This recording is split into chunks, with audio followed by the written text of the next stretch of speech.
Hey everybody, this is Lynn from A Bit of Birdsong. I'm glad you're here. I made some really cute paper charms yesterday and I wanted to show you how I did these. I put a short little clip on Instagram and I think it was a pretty self-explanatory thing. I don't know, you can probably see it better if I show you up close what these sweet little charms look like. I've put them in my hand so you can see how small they are. They hang from either lace, or you can see some have eyelash trim, some have yarn, and both sides are decorated. So this is the other sides. They're not very big, maybe the size of a quarter, because I used this small circle punch to get the circles, and it's about a 1-inch circle. There is no reason at all that we shouldn't have one on the front of the accidental encyclopedia, so I have taken one and added it to a safety pin and just put that right on the front. I've pulled out the papers from the kit that went out with the accidental encyclopedia kit is what I called it. It just has a lot of random pages, papers, book pages. I used a whole lot of my pages to make actual book pages. I might regret that. I don't think I will, because it gives me a lot of space to work and to share ideas that you can do with journal pages. But I wanted to point that out because I don't have a whole lot left as far as pages to cut from. Some of the pages, however, I saved because they had images that I wanted to cut out and kind of showcase in my book, since it is, you know, an accidental encyclopedia. But I want to use one example to make one of these little paper charms. And so this is Matahari. I would not have recognized that. I felt like this person should be familiar, and I was thinking definitely something mysterious, but I would not have known that was Matahari. I'm gonna cut out the letters that go with her because we're gonna cut those out and use them on the paper charm. Let's put these here. I have a lot of circles already cut out. This is such an easy thing to do. I love tacky glue. You can use any kind of glue. Different glues take longer to dry. I think tacky glue probably has more water in it than some glues, but it does tend to grab pretty fast. What I'm gonna do with this one is pick something. Okay, I like this. You can see part of a moon here. That's an option.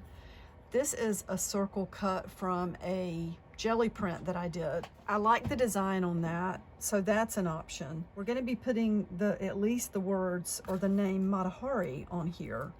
Some of the circles were cut from the heavy calendar page. Part of it I didn't use, and I also discovered while punching out circles that's a really good way to use calendar pages, especially with this beautiful matte paper. If you don't know what to do with them, look how cool this is just to cut the numbers out. That has sort of a grungy, industrial kind of feel to it. Steampunk, maybe.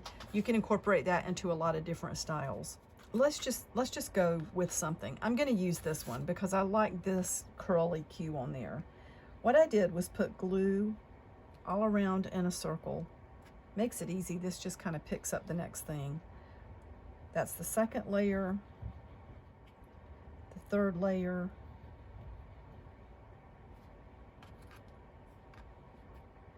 the fourth layer. And for these layers that are not going to be visible, I'm just using the blank ones, or like this is part of a calendar page. You could use this for an outside image, but it's not exciting enough for me. I just want to use it to give it some bulk on the inside. You kind of straighten everything to make sure the circles are lined up. Let's put a layer of glue on that circle, and I'm going to cut a little piece of lace. I am finding that I like the lace for the center. It feels perhaps more sturdy to me. The string is good too. The yarn is probably fine.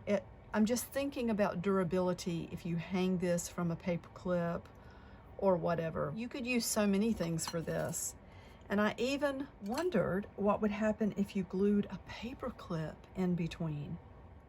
I think it would stay, I really do. You could even put a little piece of tape over it and then glue. Now that we have the lace in place, let's put more glue and another paper circle, more glue, and that makes 2 on this side, 3.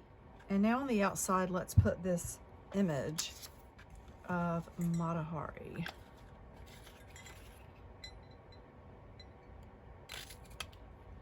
I love this. So we're just gonna press that right onto this side. Now, one thing that I was doing with the first batch, and I'm gonna try not doing that this time, I was really pressing down hard so that they ended up with a curve almost. You have the bulk of the ribbon in the center. But I'm thinking, well, I could just let the layers stand up a little bit. Get a little bit of glue there on the outside edge, because I'm gonna go around the outside with gold paint. While that is sitting there drying, let's cut her name out. Very tiny little words here. But that's what we need. This is only a 1-inch canvas we're working on, so to speak. I even pulled out my little tweezers yesterday. Just put Matahari there, and it has the colon next to her name. So I might want to go ahead and add some more information. I think I'm going to cut the word dancer out. It says she failed as a dancer, and then as a spy, she was shot in 1917. That's the year my grandmother was born. Now, you may have to keep pressing the layers down. Make sure they stay straight as much as you can so that you have a neat little circle charm. So we've got dancer, and then I'm gonna just put dancer and spy. Because these things are so tiny, I've ended up getting a little bit of glue on my tweezers, and you might do the same thing. It's good to probably wipe that off while it's still damp. So we have Matahari, dancer, spy.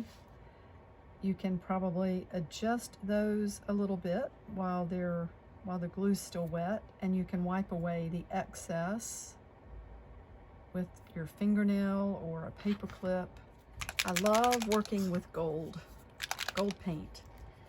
So I'm gonna take, this is the Ranger Distress paint in tarnished brass. It really looks gold when it goes on. And I have this perfect little flat brush.